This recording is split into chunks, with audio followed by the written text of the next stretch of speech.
Rattle through this now, people. Joining me now is Professor Anand Menon, who is the director of the UK in A Changing Europe. Anand, thank you very much. Sorry, you had an early introduction earlier where we turned you into Steve Double. So now you are yourself. You can speak freely, of course. That's a promotion. It's all right. Yeah, well, I don't know about that. What's your take on this particular situation? When it comes to UK in A Changing Europe, who would be your preferred Tory leader, new Prime Minister? What do you reckon? Well, we don't express preferences. What I would say, though, I mean, just listening to some of the interviews you've been doing, is the one thing that's been missing from this conversation is there's another player now in the Tory leadership, and it's the markets. And they weren't a player the last time the Tories elected a leader. And I just wonder whether they will play a role, because they'll signal their displeasure quite quickly if they don't like what's going on. And I think that will be more of a factor than perhaps you've said today, just because of the economic conditions we find. Well, Anand, you raise a good point. Anand, you raise a really, really good point, actually, and I'm glad you've done it, because I've been wanting to work this into the conversation until now, actually.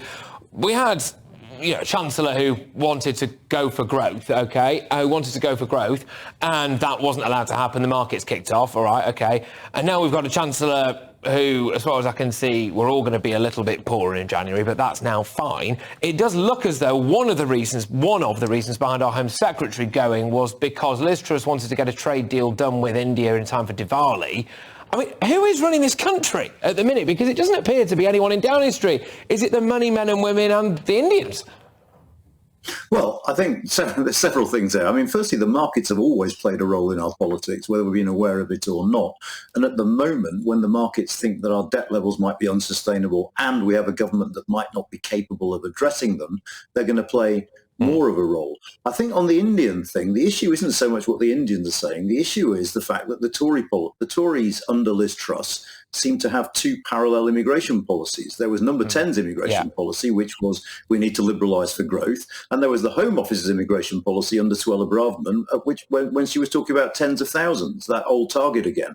So I think there was an utter lack of clarity within government. And that was nothing to do with the Indians. The Indians will do what anyone does in a trade deal, which is try and get whatever they can get for themselves. But I think the problem lay that we couldn't agree here within our own government what it was we're prioritising. No, look, I agree with you completely. And I must say I found it shocking yesterday. I was on air live when Suella Braverman went. And initially, I thought I'd read it wrong on my auto cue. Yes, all right. Sometimes I use an auto cue. Read it wrong on the auto cue there because I couldn't believe she'd gone, just purely because I thought surely the Prime Minister had spoken to the Home Secretary about exactly what her ideals would be and her policies would be, and then they would have decided amongst themselves whether or not they agreed with each other. But apparently that conversation just didn't happen. Very quickly, final question, Anand. Thank you. I know you've been waiting a while, but Anand, you are director of the UK in A Changing Europe. What does the EU make of all of this now? Bemusement, I think. I think a lot of foreign countries are looking at us with a sense of bemusement because they just don't understand what's going on, and they just like to have a stable government in place that they can deal with. Remember, there's an ongoing situation with the European Union over the Northern Ireland Protocol. Talks had restarted, and of course, they'll be waiting to see who takes over to figure out whether or not there's a deal that can be made or not. Anand, thank you very much. Great to have you on the show, and thank you for hanging on the line for quite a while there. That is Professor Anand Menon, who is the director of the UK in A Changing Europe, and crucially, not Steve Double. OK? We'll never make that mistake again. Joining us now is our political